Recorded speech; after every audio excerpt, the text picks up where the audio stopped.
data is out there. Is how do we harness the data? How do we harness the data about our workforce and make sure that we're making intelligent, strategic decisions about our people and our business? Because remember, the people are holding the IP and the know-how of our business. How do we harness that together and make our business grow?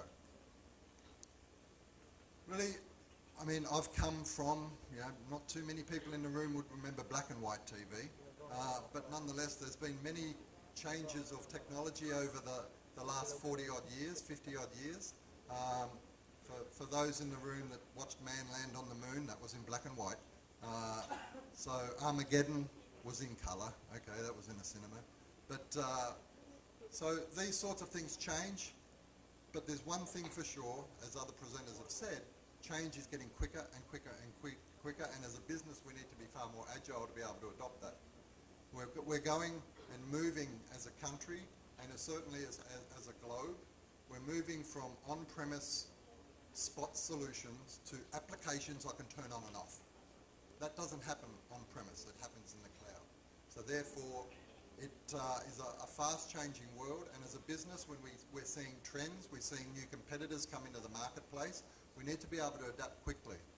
And certainly some cloud solutions, and certainly something I'll touch on in a moment, other solutions that we can turn on in a matter of weeks rather than months and a year or two, which is the old days of the on-premise solutions that we used to have.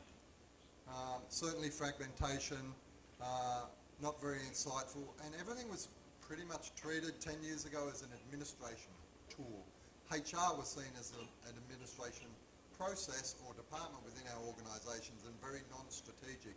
And something we've worked a lot with the HR community, certainly in the Philippines and around the region, is to try and create a culture of HR is far more strategic. They need to show their value to the C-level within all organisations on how they can improve the company's bottom line, because at the end of the day we all have to make a business case fly to get any sort of an improvement within the business. And how do we educate the HR communities to be able to do that, to be able to present to their C-levels, this is the return on investment based on the skills and the IP that we have in our business and in our people. Again, touching on this is the strategic focus, getting away from core administrative trends within the HR and the business community, really becoming far more self-service and or mobile active. So therefore things should be intuitive enough, and certainly Jacqueline mentioned on it before as well. Multiple devices. When I leave the office off my laptop, I go onto my mobile phone when I'm in the lift, I get into my car, I'm on my iPad, when I get home I'm onto my mobile phone. If my applications cannot handle being on every single device that I'm on, then all of a sudden I'm behind the curve. I'm losing touch with the information and the types of things that I need to do as a business person. So therefore, I need intuitive tools that work on every single mobile device, so that it doesn't matter where I am, at a party, at an event, in the car, I can do all of the work that I need to do to help grow the business. Again, there's 4 different elements that I look at from a business perspective. So business alignment, what does that mean? It's cultural alignment within our businesses. I mentioned the BPO industry. syncHRony used to be part of a BPO at the beginning of the year until we bought it away and created syncHRony Global. It was part of Shore Solutions, one of the BPOs here in the Philippines. There's 1.3 million people in the BPO industry in the Philippines. Unfortunately, they have 60% attrition annually. That's hundreds of thousands of people walking in and out the door. And why are they moving? Do we not have a culture that festers them to stay? Is it purely for money? Because in the BPO industry, a lot of the time it is for financial. But if there's a culture, the most successful BPOs in this country have a lower attrition rate purely based on culture and the activities they do, and they fester within their workforce. It's not purely about money. Certainly workforce performance. As a business, we need to know who are our high achievers. Who are the people that are going to help us achieve our goals for the year? Which ones aren't? Why should they still be here? Why should we pay them more money? Having matrices and performance reviews, having an input into that data having a clear vision on how we can grow the business and the bottom line, linked to our people, is very important in business today. And I've touched on earlier, quality leadership.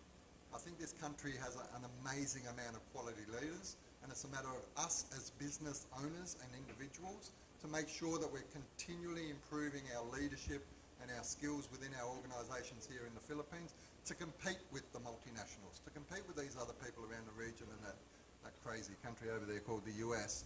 But we have a lot of talented people in this country that can step up to the mark and help us grow our businesses here. And really it's our responsibility. This is home to me, so it's my responsibility as the COO of my organisation to make sure I get the best out of my people and I can show them off around the region when I'm sending them out on projects.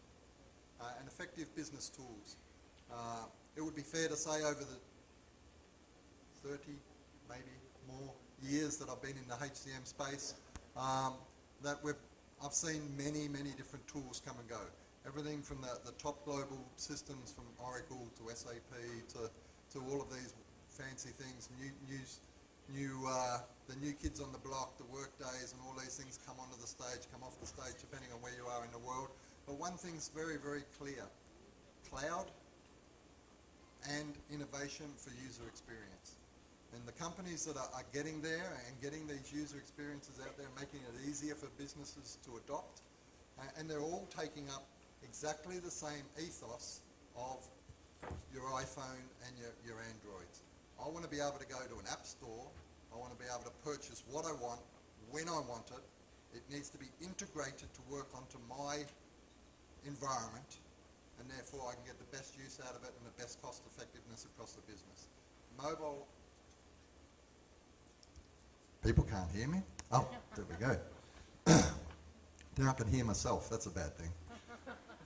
So really we're going into a consumable basis. Even from the large business applications, we need to be able to turn on what we want when we want it. And I'll touch on this certainly on the systems that we're presenting, and certainly in the last 30 plus years. We were pretty excited at the beginning of 2014 when and 2013 actually, when SAP bought a company called SuccessFactors. It was very much a 10-year cloud organisation leading the charge for HR and really showing that it was a different era from an on-premise world, and certainly from a security perspective, it was something that could be competing and certainly get out there, and us as professionals in a cloud industry need to educate people, and certainly I think it was Jovi before mentioned about the security, the perception, these sorts of things out there, and it is a perception. And when we have the ability to get in front of our clients and be able to educate them on cloud security, very quickly do they understand that it is a bit of an education process rather than a fact. So a funny little story I'll share with you. I was at the PMAP, for the people in the room that know the PMAP organisation here, the People's Management Association of the Philippines. They've got about 4,500 HR professionals across the country.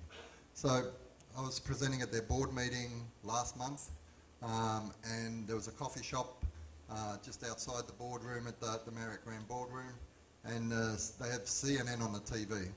And CNN was just announcing how these two Chinese hackers had hacked into the US government database, which is on-prem, and got 23.5 million government workers' records off the on-prem solution. So I'm thinking,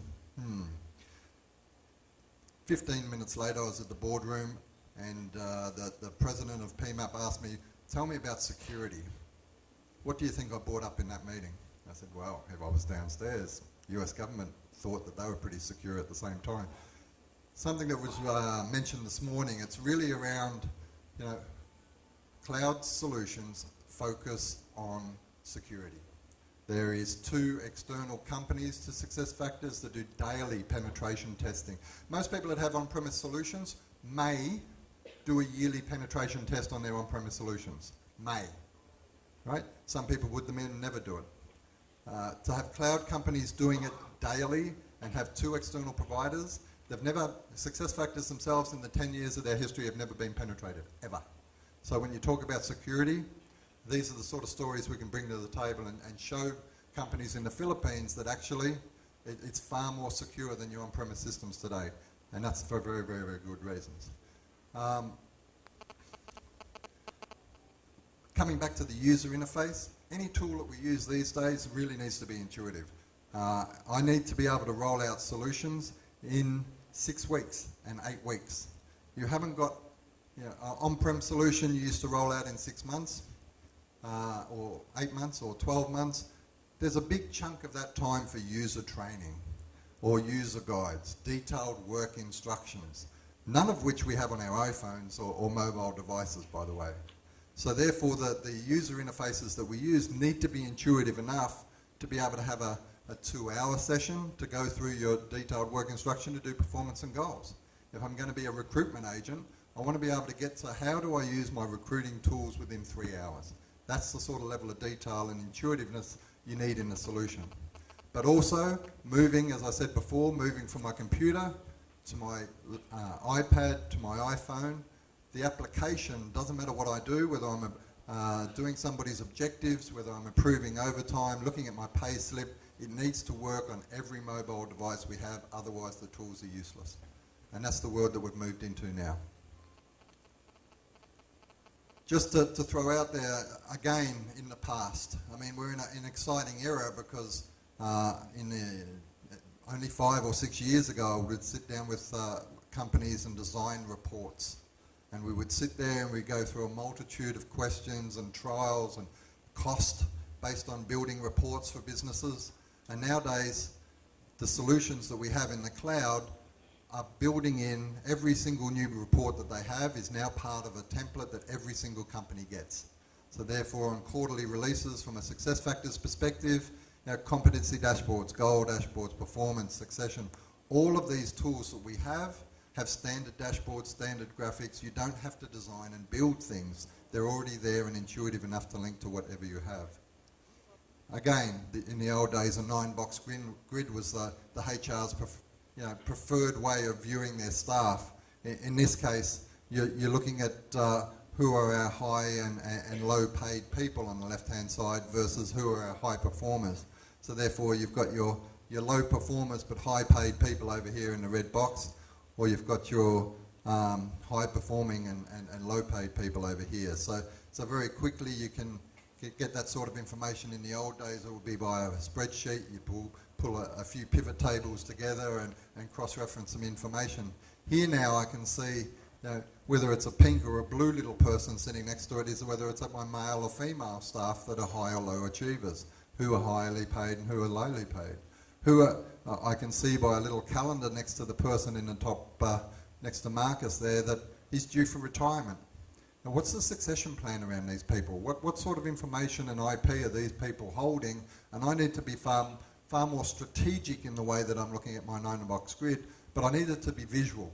I don't need to be going through pivot tables of multitudes of data to be able to pull that information in to know that, you know, Marcus is one of our, you know, yes, highly paid, but yes, most highly skilled people, and he's going to be leaving within the next 12 months. These are the sorts of things I need to get very quickly and very visually from that sort of an application. And these things are, you know, so it rates people as a high, low, and medium risk of leaving the company and who we should have succession plans for. But this is out of the box. I don't have to design this. So when I turn on performance and calibration within SuccessFactors, I expect this to be there already, and it is. So there's no time. You can turn on intuitive tools very, very quickly. Again, so we're a cloud-based solutions company around SuccessFactors, and that's predominantly because we're in the HR space. We deal everything from HR to payroll. We have managed services. We pay people in the Philippines. We have service center capabilities around HR queries. We do all that sort of support, but our underlying technology is still SuccessFactors. And the whole SAP landscape has changed.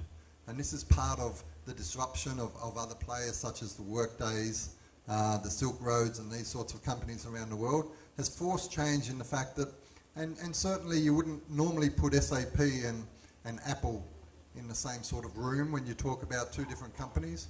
But certainly Apple has come up with the model and certainly led the way that Microsoft also reacted at the same time. It's, we need an app store. We need to be able to purchase things when we want to, select the pricing and be able to turn it on, and it's integrated into my overall structure. So certainly SAP has gone into the cloud in a very big way. They've introduced HANA. S4HANA is basically a cloud-based platform, if you like. So I can put SuccessFactors there. I can put any other of my applications there, and it'll have a HANA store where you can buy applications, and it instantly integrates onto the other applications as far as my business suite goes. So again, it's moving to that very consumable model where I don't have to put up with 3, 4, 6, 10 vendors coming in doing their wonderful PowerPoint presentations and trying to sell me something. I can go online, as I do in the iTunes shop, and check out reviews and see what technology it is and purchase it as far as an application goes in my business, which is a very exciting time because it also saves an enormous amount of money. If I compared SAP 3-4 years ago or compare SuccessFactors, the price differentiation between the two is vastly different.